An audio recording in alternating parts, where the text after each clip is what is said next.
at the party, mind is so in. I'm drinking heavy to stop my emotions. I wanna leave this, I'm losing focus. I'm thinking about. Bienvenidos un día más a 8 Magazine Soria. Tarde de jueves y en nuestra tertulia tecnológica de hoy conocemos la empresa Codesian Software Tech, un proyecto tecnológico con drones como herramienta fundamental de trabajo y aplicado al área de la agricultura y el campo. Gracias a las cámaras instaladas en estos drones, los agricultores o propietarios de grandes fincas pueden conocer de forma detallada el estado del terreno en muy poco tiempo. Además, en el programa de hoy hablamos de patrimonio y de historia, porque visitamos el Puente de Piedra de la capital, una estructura histórica que presenta algunos signos preocupantes de mala conservación que afectan a varias zonas del puente y que ahora el grupo de Unidas Podemos reivindica que se intervenga en él. Tiene unos tajamares que están en un estado muy precario, con piedras sillares que se están desmoronando, plantas, incluso algún árbol que ha crecido en ellos, con lo cual va disgregándolo con las raíces todavía más, y ahora mismo el agua está muy alta por fruto de las nieves y de las lluvias de estos últimos días, pero los sillares hacia abajo todavía están peor. Y muy atentos en casa, ¿han oído hablar de las mascarillas FFP3? ¿Saben para qué sirven o cuándo deberían utilizarse? En el programa de hoy nos acercamos en directo hasta una farmacia de Soria para preguntar por esto y conocer mucho más sobre estas nuevas mascarillas. En cuanto a las características de la mascarilla, esta presenta puente y espuma nasal interior, clip trasero para las gomas, para así poder adaptarlas a la cabeza, y cuenta con 5 capas. Primero, la capa externa, que es de tela no tejida hilada, impermeable y antigoteo. La segunda capa de tela no tejida fundida por soplado, y es un filtro de virus y bacterias. La tercera capa, que es de algodón con sellado térmico, y aporta protección y comodidad. Todo esto y mucho más, porque también hoy se celebra el Día Mundial contra el Cáncer y te adelantamos quién nos acompañará en el programa de mañana. La mejor tarde, como siempre, está aquí, en la 8 Soria. In the daytime, I Uber home alone in the nighttime. Tarde de jueves y como cada semana nosotros arrancamos el programa de hoy con nuestra tertulia tecnológica. Os lo decíamos al comienzo del programa de hoy, mucho tiene que ver esas imágenes que hemos visto en la que sobrevolábamos, ¿no?, algunos campos, algunas tierras.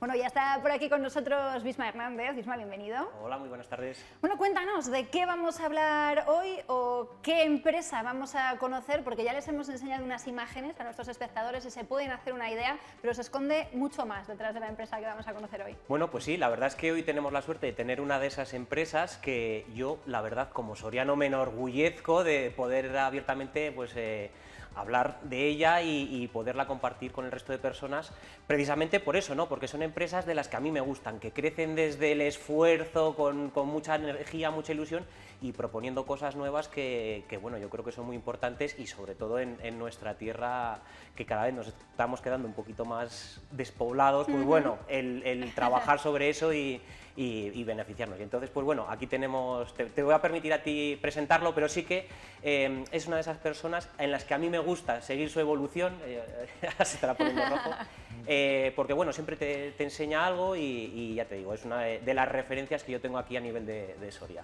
Bueno, pues ya le saludamos, David Francés, de la empresa Codesian Software Tech. Bienvenido. Muchas gracias.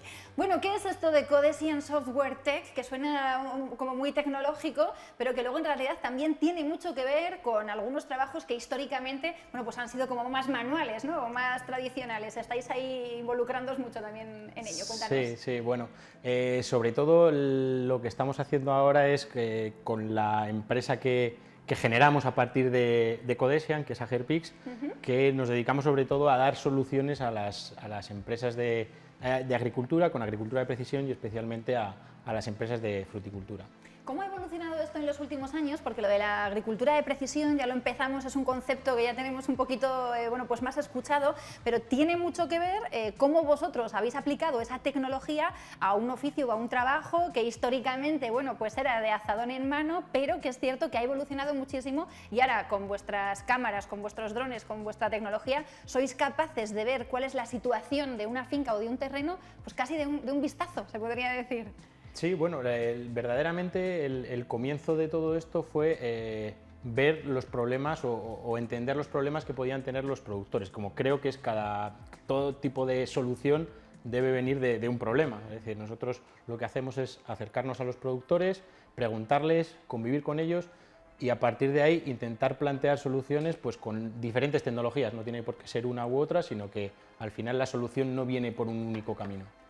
Y fíjate qué cosa tan interesante, que es que algo que tradicionalmente se hacía de una forma, de repente se plantean el problema y dicen, ostras, ¿tiene sentido que para ver cómo evoluciona un fruto tengamos que ponernos a andar y ver uno a uno físicamente eso? Y el digitalizar un poco todo ese proceso y transformarlo, pues bueno, al final el valor añadido que tiene de poder controlar muy bien cuál va a ser la producción, cuáles son las desviaciones, qué medidas tienes que tomar y saber pues en un tiempo casi real qué es lo que está ocurriendo, pues bueno, es un valor grande y viene pues bueno de observar cuáles son los problemas, entenderlos bien y afrontar un reto que es pues abordar un problema de una forma diferente, ¿no?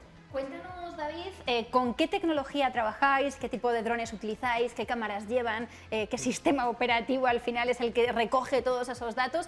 Intenta explicárnoslo para la gente que no tenemos ni idea de todas estas cosas. Bueno, básicamente lo que hacemos, que básicamente es bastante complejo, pero lo que hacemos es fotografiar las fincas, montamos sobre una serie de quads o sobre los tractores de los clientes, montamos una serie de cámaras que lo que van haciendo es cartografiando, fotografiando toda la finca.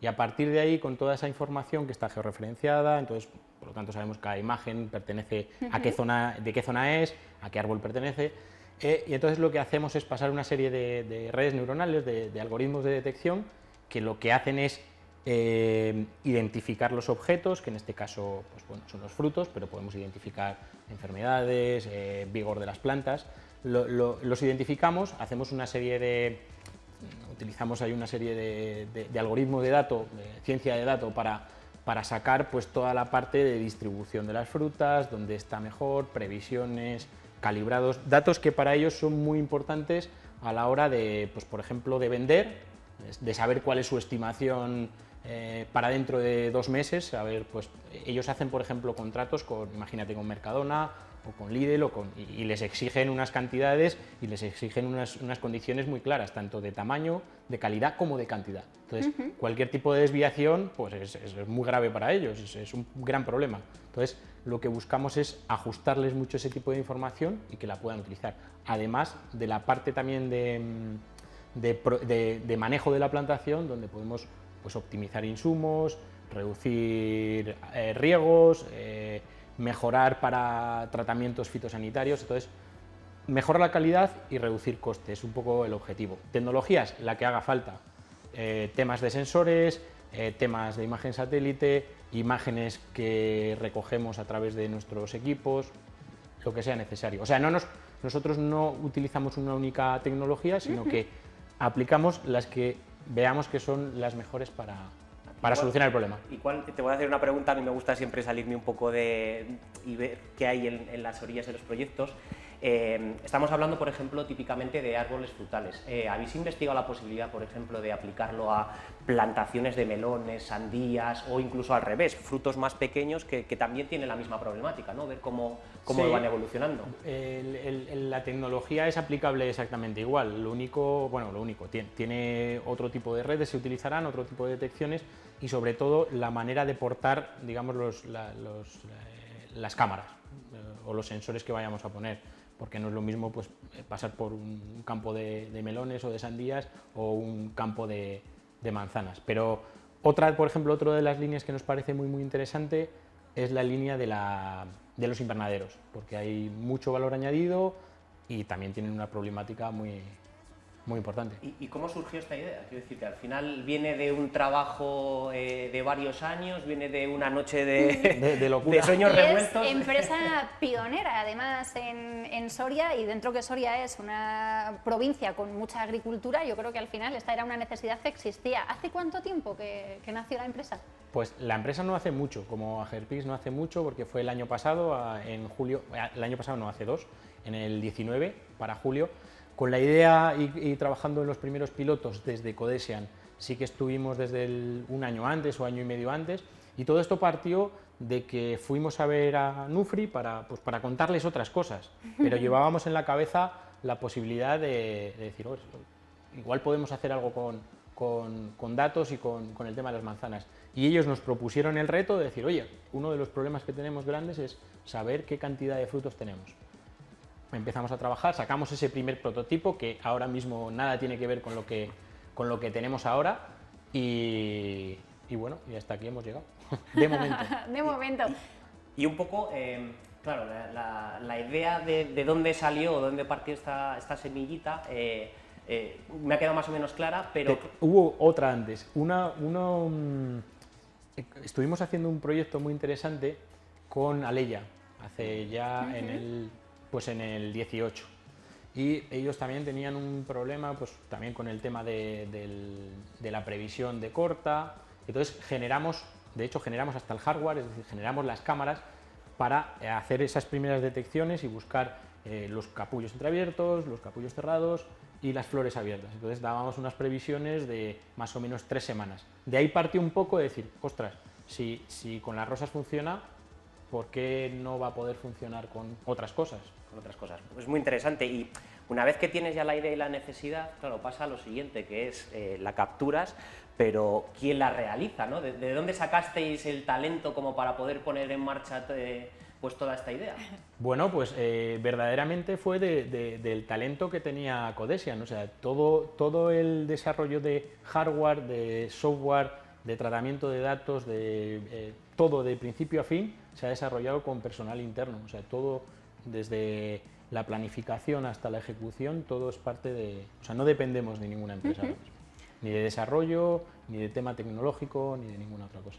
Háblenos un poco de la estructura de la empresa, porque, bueno, pues para que la gente se haga una idea en casa de si esto es un trabajo que se hace entre 15 personas o se hace entre 250, ¿no? ¿Cuál es un poco la estructura de la empresa? ¿Cómo ha ido creciendo? Sí, ahora mismo estamos 15 personas, concretamente. Se van a incorporar ahora en breve, se van a incorporar un par de personas más. Y la idea que tenemos ahora, nosotros ya hemos trabajado fuera de España, hemos estado trabajando en Francia, hemos hecho alguna cosita en Italia, tenemos idea de empezar en Portugal. Incluso antes de la pandemia estuvimos haciendo cositas muy pequeñas en Perú, y ahora lo que estamos haciendo es buscar partners que sean capaces de distribuir nuestros productos, porque ya los tenemos estables y con capacidad de producción para que sea más rápido y podamos entrar más rápido en los diferentes mercados. Y aquí viene la pregunta del millón.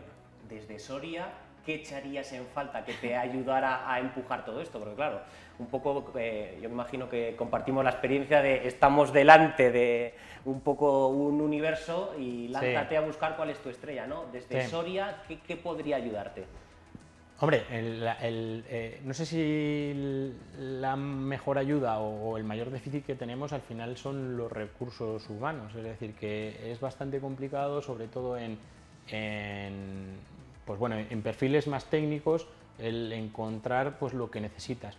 Y uno de los grandes inconvenientes es que si quieres traer gente buena aquí, pues sobre todo para empresas que están empezando, pues es algo muy costoso.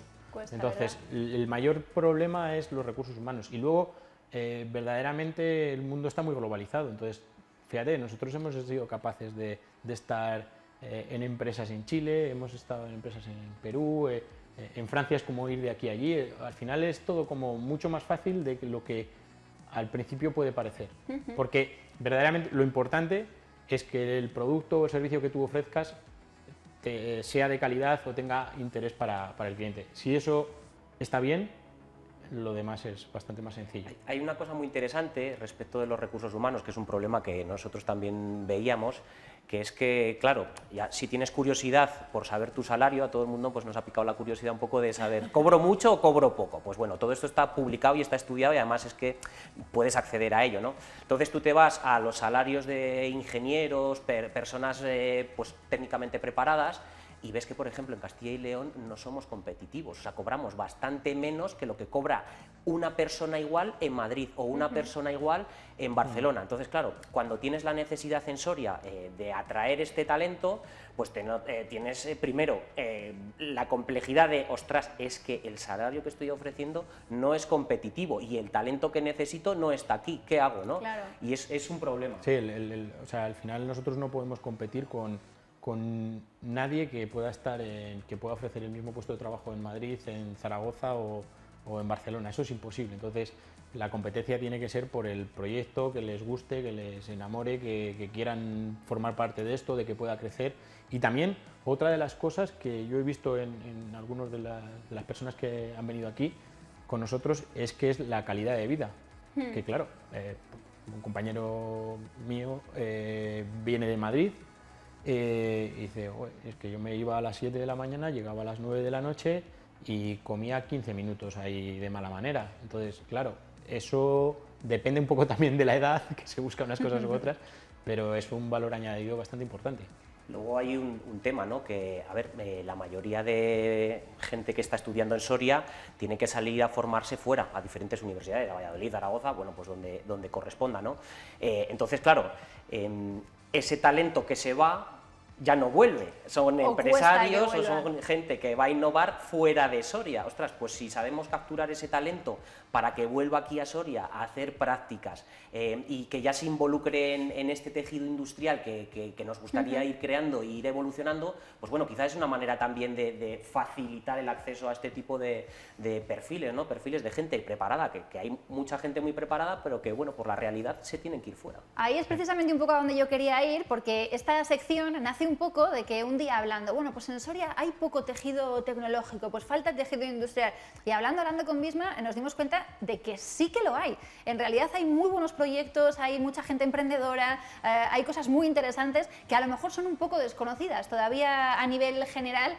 ¿Por qué? ¿Por qué no fortalecemos más este tejido tecnológico, tejido empresarial que Soria sí que tiene, ¿no? Y que a veces parece que no, ¿cómo va a estar eso en Soria? ¿No? ¿Cómo va? Pues sí que está, ¿no? Sí. Y en muchos casos nos sorprendemos incluso nosotros cuando conocemos más en profundidad los proyectos. ¿Qué falta para que ese tejido se retroalimente un poco más a lo mejor entre él? Verdaderamente, bajo mi punto de vista, gente, en general. Quiero decir, es que somos pocos y al final no podemos pretender tener el mismo número de empresas que tenga Zaragoza o que tenga Valladolid. O sea, es que eso entiendo que será porcentual al final con respecto a la población. Entonces, estamos poca gente y es la pescadilla que se muerde la cola. Es decir, hay proyectos que necesitan gente y hay gente que necesita proyectos, pero tienen que coincidir en el tiempo y en el espacio. Entonces, al final es bastante complicado pues para nosotros buscar gente y la gente que lo busca encontrar su sitio aquí. Entonces, es que también es muy difícil al revés. El que quiere venirse para acá tampoco es muy sencillo. Entonces, es muy difícil mezclar las dos cosas. Y luego, además de gente, facilidades, ¿eh? Yo, por ejemplo, cuando empecé, una de mis primeras decisiones fue: ¿tengo oficina o no tengo oficina? Y entonces te vas a Valladolid y resulta que en el Parque Tecnológico a los emprendedores pues les regalan el primer año la oficina para que no tengan que pagar absolutamente nada y dediquen sus esfuerzos precisamente a empezar a desarrollar la empresa. Te vas a La Rioja, exactamente igual. Te vas a Zaragoza, más de lo mismo. Ya estamos rodeados por las cuatro esquinas. Y a Madrid el coste prácticamente es muy parecido a lo que nos cuesta en Soria. Entonces, pues bueno, gente, facilidades, pues siempre...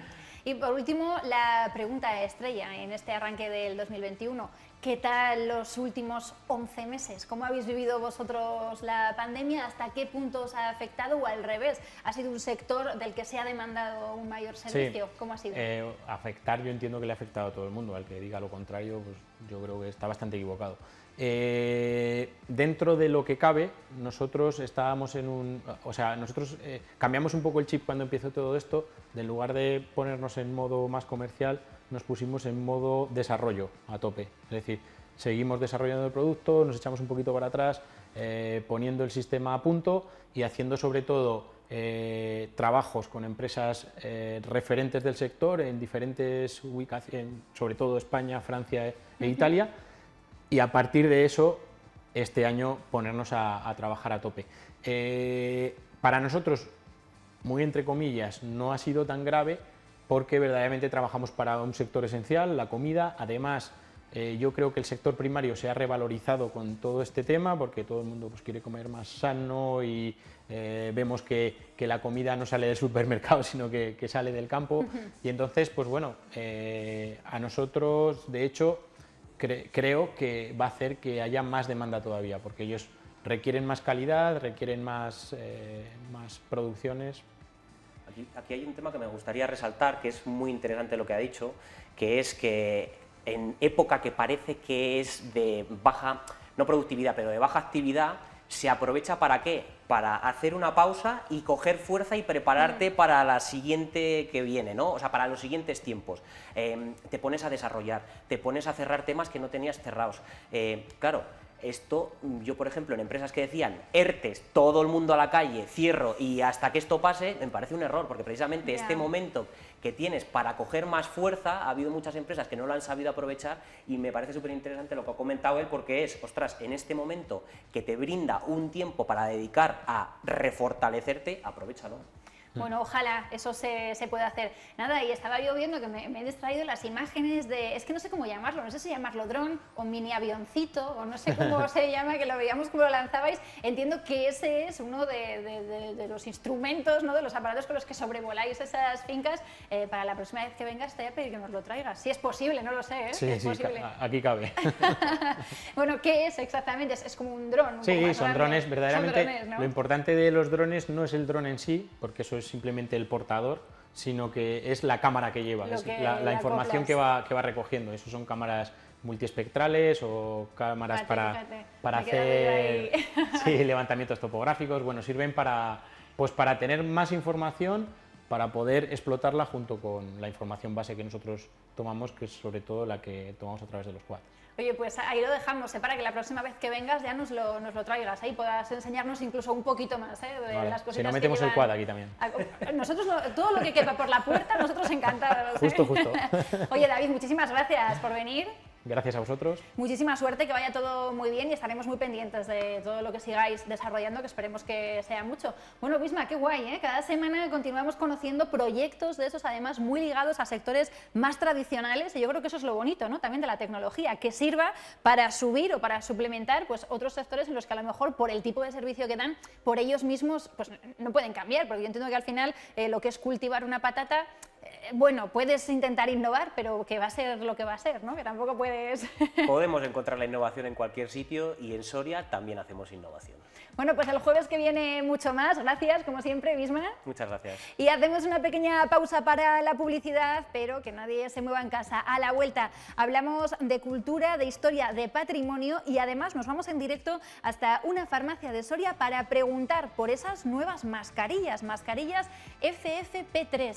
¿Qué son? ¿Hay que comprarlas? ¿Cuándo hay que utilizarlas? Bueno, pues resolvemos todas esas dudas a la vuelta de publicidad. Hasta ahora.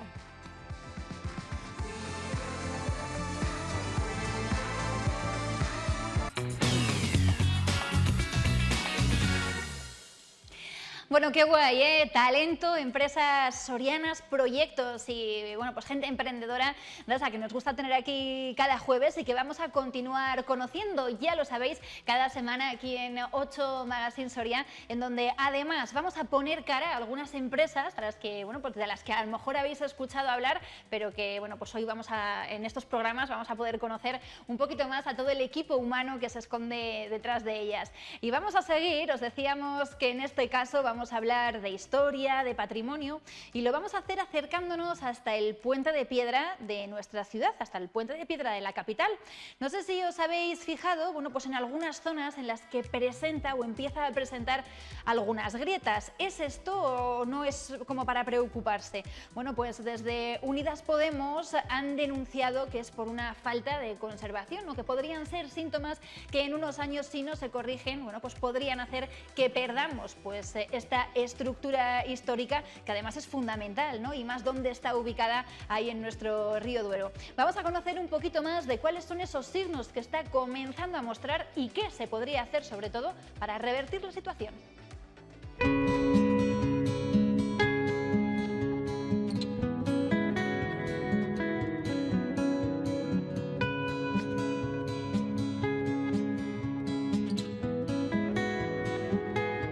El puente de piedra de la capital da síntomas de deterioro.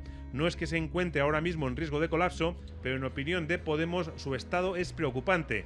De hecho, son visibles algunas grietas. Tiene unos tajamares que están en un estado muy precario, con piedras sillares que se están desmoronando, plantas, incluso algún árbol que ha crecido en ellos, con lo cual va disgregándolo con las raíces todavía más, y ahora mismo el agua está muy alta, porque por fruto de las nieves y de las lluvias de estos últimos días, pero los sillares hacia abajo todavía están peor, así que en verano aún se ve mejor cómo está la estructura del puente en sí, del puente mismamente. El ayuntamiento puede hacer cosas, es decir, lo que nosotros, ¿cómo se inició esta acción? Que es proponer esta zona de la ciudad al concurso internacional Richard Dreyhaus, que es difícil de contar ahora, pero es un concurso muy prestigioso en el que se puede incidir en la zona, y eso sí que puede hacerlo el ayuntamiento, pero además también la obligación de ser policía de nuestro propio patrimonio no se puede dejar atrás. Es decir, el ayuntamiento tiene la obligación de poner en conocimiento de esas administraciones que son titulares o son competentes para poder hacer cosas sobre el patrimonio que se encuentra situado en nuestro término municipal. En los años 90 se hizo una intervención para ensanchar la parte superior,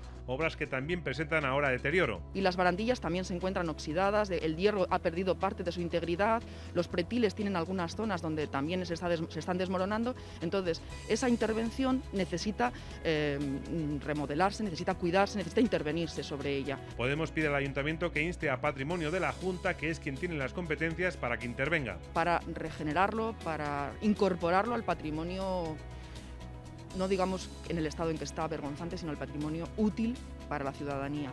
Si somos una ciudad que quiere vivir de su imagen y su imagen está centrada fundamentalmente en el río Duero, este es un espacio fundamental, no podemos olvidarnos de él.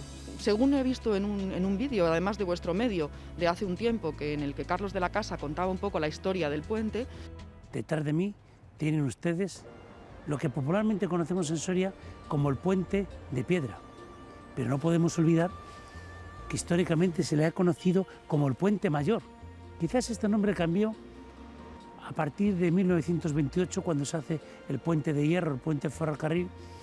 Uno se llama puente de hierro y el otro lo llaman puente de piedra.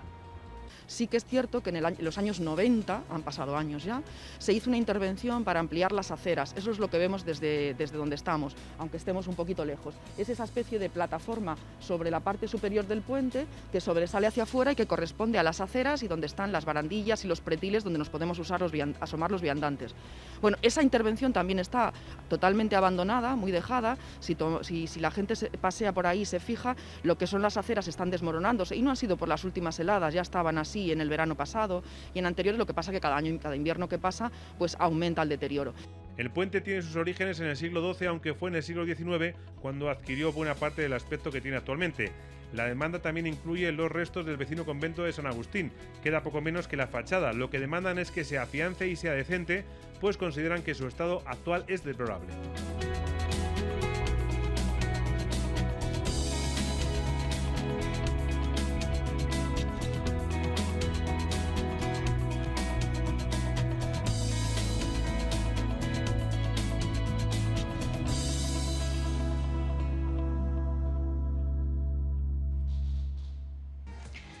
Y en estos momentos quedan aproximadamente 5 semanas para que se cumpla el aniversario, para que se cumpla un año de que España decretara aquel estado de alarma y que la pandemia fuera toda una realidad en nuestro país. Bueno, pues hace también ya más de medio año que las mascarillas se han convertido en un complemento más, en una parte indispensable prácticamente de nuestro día a día y en la mejor herramienta para frenar la propagación del virus. Bueno, pues aún así, después de todos estos meses, continúa habiendo muchas dudas acerca de la utilización de las mascarillas, de cuál es la que debo utilizar, esa polémica de la doble mascarilla, de mucha gente que, bueno, pues yo por más protección me pongo una encima de otra. Bueno, pues ya nos han explicado también los sanitarios el por qué ellos hacen eso, pero que no te da una doble protección. Bueno, pues en medio de todo este batiburrillo, hace unos días, ahora conocemos unas nuevas mascarillas, las FFP3. Estas mascarillas están recomendadas para la utilización del personal habitual, para salir a la calle? ¿Son para personal sanitario o para personal específico? Bueno, pues nosotros hoy nos hemos querido acercar hasta una farmacia de nuestra ciudad para preguntarles a los profesionales precisamente por ellas, por el ritmo de ventas, porque además ahora se está incrementando también la venta de este tipo de mascarillas, en particular las FFP2. También hace relativamente poco las K195 dejaron de estar homologadas. Bueno, ¿cómo puede ser que haya tantísima historia alrededor de un producto como las mascarillas? Para eso nos vamos a ir hasta una de estas farmacias, la que está ubicada en la calle Teruel número 2. Allí está nuestra compañera Ana María Barbero y ahí estamos precisamente viendo esa variedad de mascarillas. Ana, cuéntanos qué está pasando con ese nuevo modelo de mascarillas y si se está incrementando la venta en las farmacias. Hola Sara, buenas tardes. Pues sí, nos hemos acercado hasta esta farmacia de La Barriada y me encuentro aquí con Pablo, que nos va a hablar sobre las mascarillas FFP2 y las FFP3 y sus diferencias. ¿Qué tal? Muy buenas. Bueno, tú aquí no tienes mascarillas FFP3 y eso que te las han venido demandando los clientes. Cuéntanos. Sí, vienen demandándola a raíz de las declaraciones de Fernando Simón, pero en las distribuidoras no las hay. Ahora mismo solo FP2 y quirúrgicas.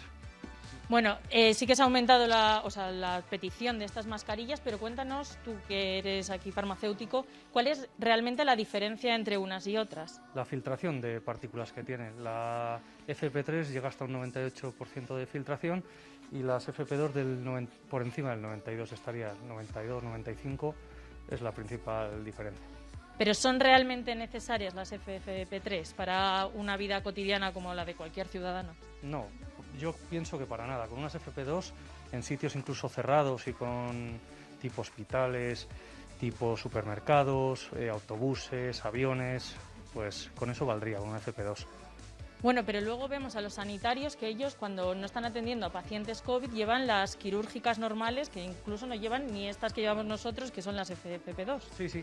O sea, por eso que para una vida normal cualquiera valdría, es una quirúrgica o una FP2. Pero si tú tienes el miedo, el riesgo de querer protegerte más, pues usar una FP2, pero con una quirúrgica estaría bien también. ¿Y qué precio tienen estas mascarillas? Rondan sobre los 2 euros. Más. Los 2 euros y los tienes en diferentes colores como vemos aquí. ¿Cuáles son las que más te vienen a pedir? Pues blancas o negras, el clásico, ¿no? Sí. Y luego, pues oye, alguno que quiere cambiar, quiere alegrarse un poquito, pues el amarillo, azul, pero vamos, lo normal, blanco y negro. Y bueno, volviendo un poco a las FP3, ¿tenéis pensado pedirlas o no os van a llegar por ningún medio? Pues en principio no están sirviendo. Si hubiera disponibilidad, pues igual por ver el paciente que demanda, pues igual pediríamos alguna. Pero ya te digo, no están sirviendo, no podemos pedir porque no hay, entonces por ahora con lo que tenemos, FP2 y quirúrgicas. Bueno, y luego me surge a mí otra duda, que he visto últimamente mucha gente por la calle que se pone como un filtro por dentro de la mascarilla o como un paño, no sé muy bien qué se pone. Yo he visto bastantes personas.